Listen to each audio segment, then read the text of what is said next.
10 ayning 6 kuni BDT kishilik huquq kengashiga bilet tashlagan 47 davlat ichida 19 davlat qarshi bilet tashildi. 17 davlat qo'llab bilet tashildi.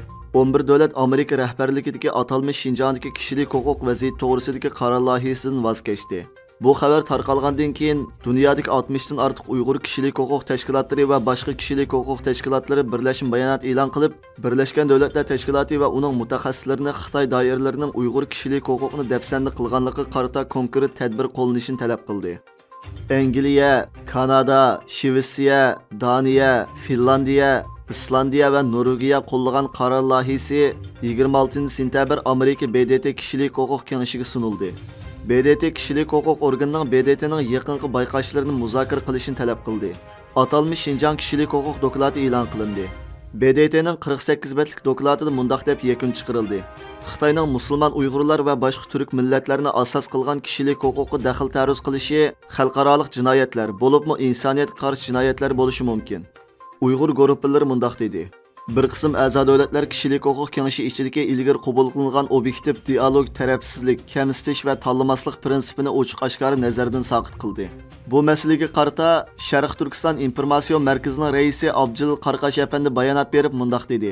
Dünya kichik bir yizdek bo'lib qolgan bugünkidek uchur davrda dunyodagi ko'plagan davlatlarning Uyg'urlarning zolim Xitoy tarafidan qirg'in qilinayotganligini bilib turib, bilmaslikka selishi odamni ajablantirdi. Bo'libmi biz bilan qon qarindosh, dindosh bo'lgan O'zbekiston bilan Qozog'istonlarning bizning ahvolimizni besh qo'ldek bilib turib, zolim Xitoyga yantayoq bo'lishi kishini cho'chitdi. Qarqash apandi yana mundaq dedi. Agar sizlar tadbir olmay ancha-muncha manfaatni deb zolim Xitoy bilan ig'iz burun yalasanglar, atil bu fojia sizlarga keladi dedi. Xitoy Davlatlik Sayya Komiteti payshanba kuni atalmış Şinjanda 97 kishining yangidan yo'qimlanganligini, chorshanba kuni 93 dan ko'p bo'lganligini xabar qildi. Bayonotda navbatdagi yo'qimning tarqalish sur'ati eng tez, qoplanish doirasi eng keng, yo'qimlanish soni eng ko'p, oldin olish va kontrol qilish eng qiyin ommaviy sahiyat jiddiyligi deyildi. Urumchi seshanba kuni uqtirish tarqitib, yo'qimning tarqalishini kontrol qilish uchun Urumchidagi barliq nahiya va rayonlardagi kishilar vaqtliq ayrila olmaydi. Davolashga chiqib ketish qatorliq alayda ahvollarni mutaxassislarning baholashidan keyin doklad qilish va elib berish kerakligini o'tirib qo'ygan. Xitoy taratqullari buni eng qattiq chiqish siyosiy deb atadi. Buningdan boshqa atalmış Şinjanga boradigan poyezdlar, o'lkalar aro ommaviy avtobuslar va ko'p qism navbatchi aeroplanlar yangi uqtirishlarni kutishdan to'xtatildi. CNNning xabari qaraganda chorshanba kuni Urumchi aerodromidan uchadigan 95% aeroplan amaldan qoldirilgan. İkinci çoğun aerodrom bo'lgan Qashqar aerodromidagi chegara sirtidagi barliq navbatchi aeroplanlar amaldan qoldirilgan. Urumchiga faqat 2 navbatchi aeroplan saqlab qilingan. Xitoy hukumat amaldorlari, maktab o'qituvchilari va davlat ig'dorchiligidagi korxona kadrlarining ilmiy saviyadan yuqori yoki uningdan yuqori bo'lishiga ergishib, yaqinda universitet o'quvchilarining chiqish hujjatini topshirish kerakligi to'g'risida xabarlar tarqaldi.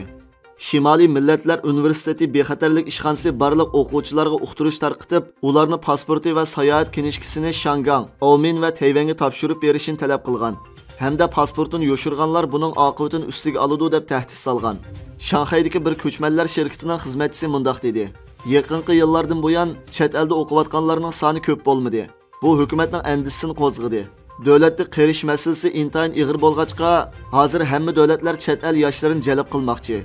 Jungo albatta bu o'quvchilarning chet elda o'qishini xohlamaydi. Chunki ular chet elga chiqqandan keyin qaytib kelmasligi mumkin. Natijada boylar va nopos yo'qoladi. Ommaviy uchurlarga qaraganda Shimoliy Millatlar Universiteti Xitoy Davlatlik Milliy ishlar komitetiga bevosita qarashli bo'lib, Ningxianing Yinchuanga joylashgan bu maktabda 20 mingdan ortiq magistr va to'liq kurs o'quvchisi bor. O'quvchilarning 60% yerlik millatlardan. O'tgan yili 3-oyda bir Twitter torida tordoshlarining oshkorlashicha, Xitoy Kompartiyasi Jamoat xavfsizligi ministrligining chegaradan kirish boshqarish idorasi ichki hujjat tarqitib, o'lkalarning qadam bosqichlari bo'yicha shaxsiy pasport sababidan fuqarolarning pasportini tadrijiy chekindirgan. Olma shirkati yaqinda Hindistonda yangi iPhone to'playdiganligini e'lon qildi. Tahlilchilar mundaq deb qaradi. Olma shirkatining bu harakati ta'minlash zanjirining Xitoydan chekinish uchun tayyorlik qilish. Olma shirkati 9-oyning 26 kuni Hindistonda iPhone 14 ni ishlab chiqarganligini e'lon qildi. Bu Olma shirkatining tunji qatim Xitoy sirtida yangi iPhone ishlab chiqarishni qaror qilishi bo'lib, bu muhim obida hisoblanadi.